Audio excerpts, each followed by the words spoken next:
Kenapa ada tradisi Indonesia malam pertama, malam ketiga, malam ketujuh, malam 40, malam 100? Ternyata literatur yang saya baca itu, pada malam-malam tersebut Allah memberikan kesempatan kepada jenazah arwah untuk datang melihat keluarganya. Oh, lihatlah itu keluargamu kelakuannya. Maka pada malam ini yang 40 dia akan berkata almarhum, oh alhamdulillah di rumahku ada pengajian mengingat saya. Tapi begitu tidak ada pengajian, maka orang jenazah arwah itu, orang tua kita berkata, hei anakku yang menempati rumahku, yang makan hartaku, yang kau nikmati warisanku, kau ingat saya. Jangan sampai kau nikmati hasil jerih payahku, kau berpoya-poya dan melupakan saya, tidak mendoakan saya. Maka mohon maaf ribu maaf kepada ahli warisnya, anak-anaknya, anak mantunya, jangan lupakan almarhum. Gimana caranya? Setiap saat begitu Bapak ingat, langsung kirimkan Fatihah. Banyak orang salah paham. Dianggap tahlilan ini kenapa tidak boleh?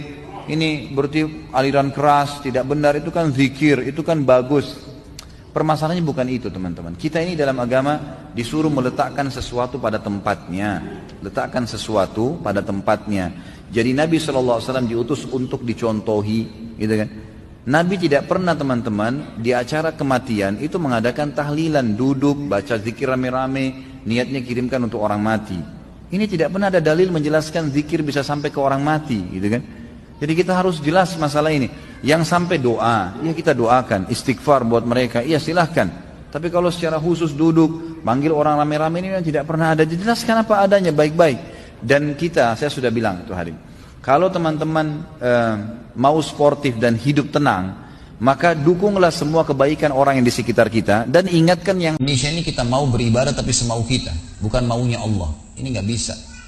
Harus ikutin Allah. Allah bilang subuh 2 rakaat, 2 rakaat. Allah bilang syaratnya harus wudu, hadap kiblat, tutup aurat, harus, nggak diikutin batal. Duhur, asar, 4 rakaat, ya sudah begitu. Kita nggak ada tugasnya sebagai manusia memprotes. Kenapa duhur sama asar berdekatannya dua-duanya 4 rakaat? Coba Allah gabungin aja jam 2 siang kita sholat 4 rakaat. Loh Allah maunya begitu. Sebagai pencipta. Kita ikutin, tidak ditambah, nggak dikurangin, gitu kan? Maka Allah akan terima. Kenapa saya bilang mengalahkan?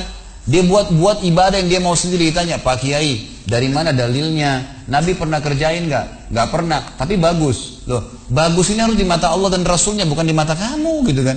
Nggak boleh sembarangan nih. Kalau orang bebas berbuat semaunya teman-teman sekalian, semua ibadah yang tidak punya panduan wahyu Al-Quran dan Sunnah namanya bid'ah. Bid'ah itu apa? Ibadah yang dibuat-buat, gitu kan? Orang mau buat sendiri. Kalau anda mau lakukan silakan, terserah. Tapi harus tahu, ada sabda Nabi SAW riwayat Imam Muslim yang berbunyi, "Man ahdatha fi amrina hadza ma laysa minhu fa huwa raddun aw mardud." Siapa yang buat ibadah tidak kami contohkan kata Nabi SAW, maka itu akan ditolak atau akan tertolak. Tidak ada gunanya buat dia, tidak ada manfaatnya sama sekali. Buang-buang waktu, buang-buang biaya dan seterusnya. Ini padat sekali teman-teman sekalian. Mana ada waktu karang-karang ibadah nih?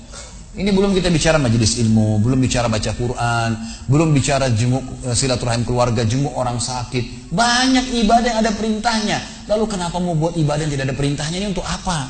Gitu kan? Habisin waktunya untuk apa teman-teman sekalian? Karena Nabi SAW sudah bilang, bukan kata saya, siapa yang buat ibadah tidak kami contohkan tertolak, tidak diterima.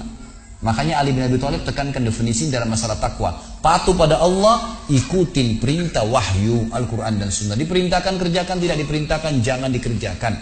Sampai sebagian ulama mengatakan, siapa yang berani menambah ajaran Muhammad SAW, berarti dia menganggap dirinya lebih pintar daripada Nabi SAW.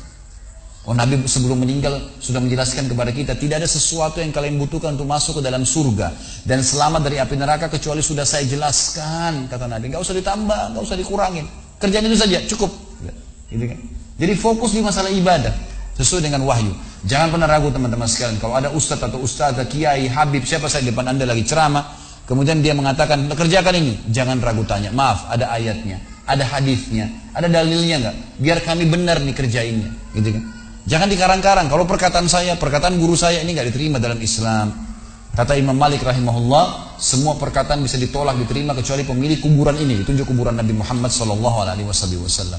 Karena kita punya standarisasi hukum, Muslim Afrika, Muslim bule di Eropa dan Amerika, Muslim Jazirah Arab, Muslim di Asia Tenggara, Melayu, sama saja. Selama syahadat hukum halal haramnya sama, ibadahnya sama. Wong kiblatnya satu Ka'bah, Tuhannya satu Allah, nabinya satu Muhammad SAW, ya kan? Kitabnya Al-Quran sama. Kenapa harus ada perselisihan?